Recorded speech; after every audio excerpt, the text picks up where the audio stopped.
1. Samuēla 7. nodaļa, 3-4. Samuēls runāja visam Izraēla namam sacīdams: ja jūs no visas savas sirds gribat atgriezties pie tā kunga, ko viņš saka, tad izmetiet ārā no savu vidus šo svešo tautu dievus un aštārtus tēvus, pievērsiet savu sirdi tam kungam un kalpojiet vienīgi viņam, tad viņš jūs izglābs. Atkal Dievs runā caur pravieti Samuēlu šajā reizē un runā uz savu tautu. Nu kā tas tā var būt, ka Dieva tauta pielūdz elkus, kalpo elkiem? Nu kā tas tā var būt? Un jūs varbūt kāds pārmetīsiet, varbūt kas jūs skatīs domāt, bet esmu Dieva bērns, bet diemžēl var tā gadīties. Jo Dieva vārds saka, nedodiet vietu vēlnam savā dzīvē.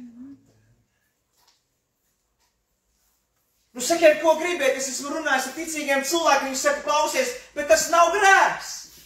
Tas ir pārāk fanātisks, tas ir pārāk radikāls. Nu neuztver šo Dievu vārdu tik būtiski, nu tas tā nav domāts.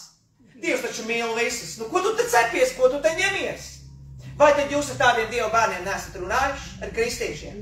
Kur, diemžēl, savā laikā varbūt ir stāvējuši šaurā ceļa, bet šobrīd iet nos no šī ceļa. Kur saka, bet viss taču ir kārtībā, nu neņemies, nu necepies. Nu nav jau tā, kā tu domā. Nu nav jau tā. Nu mēs visi tāpat esam grēcinieki. Krītam un klūpam. Nu vai tad tu esi kaut kāds svētais, kaut kāds izņēmums? Vai ne? Un mēģina attaisnoties un attaisnoties un attaisnoties. Ko jūs nu ņematies ar tiem svētkiem? Kāpēc es nevaru pārlikt pāri ugunskuram? Es dejoju tam kungam par godu, es lēkāju tam kungam par godu, vai ne? Nu kāpēc nevaru, kāpēc nevaru alutiņu iedzert uz veselību, tik brīnišķīgi, kāda līksmīga, kāds prieks, kāds gavilis, ar mīļiem cilvēkiem, kāds ģimenes svētki, vai ne? Kāpēc ne? Pa papārdzīvi, ko jūs ņematies par to papārdzīvi? Bībelē rakstīts, augļojieties un vairojieties. Amen. Un jebkuru rakstu vietu mēs varam paņemt tā, ka mēs varam sagrozīt. Amen? Amen. Bet tā nevajag darīt. Un redziet, kas notiek 4. pantā. Dievs runāts ar pravieti, un tur ir rīcība. Tur ir reāla rīcība. Un tad Izraēla bērni viņi izmeta Bālu un Aštārtas tēvus un kalpoja vienīgi tām kungam. Amen? Amen. Ir ne tikai Dieva vārds, ko dzird. Vai mēs šodien nedzirdam Dieva vārdu?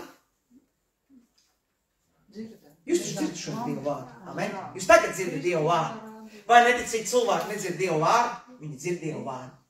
Dzird Dievu vārdu. Un ir svarīgi, kad ir Dievu vārds, kas tiek pasludināts. Jo Bībelē rakstīts, kas ticēs, ja nav kas sludina. Amen?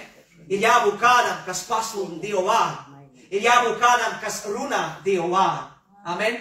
Ir jābūt instrumentam, ir jābūt traukam, ir jābūt bazūnei. Amen? Ir jābūt vēstnesim. Un šis vēstnes esi tu un es. Amen? Mēs ir viens savā vietā, kur Dievs mūs ir nolicis. Amen? Bet svētais gars ir tas, kas pārliecina. Amen? Svētais gars ir tas, kas vēd atpakaļ. Un Dievs uzrunā savu tautu. Un šeit rakstīts, viņi izmet ārā. Viņi izmet ārā